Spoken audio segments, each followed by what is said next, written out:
Hi everyone, and welcome to Arek's View. I'm coming to you from Connecticut, where they got hit by a major blizzard today.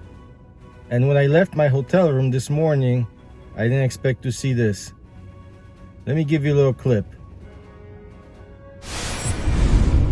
So guys, huge blizzard in Connecticut today. Highways are empty. Haven't seen a single soul anywhere.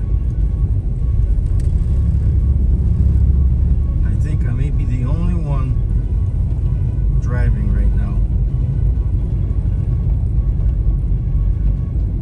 Well, I'll get back to you when I reach my destination.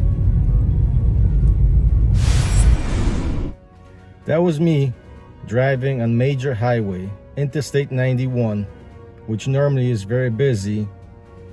Driving for 15 miles and I only saw 3 cars. No snowplows, nothing. The state seems to be paralyzed. I drove by 24-hour McDonald's, 24-hour CVS, both closed. Almost all the gas stations are closed. Seems like most things are closed today. I mean, driving for 15 miles and not seeing any cars, it was very eerie. It almost felt like something out of The Walking Dead, where there's nobody in sight. It's crazy. It's cold.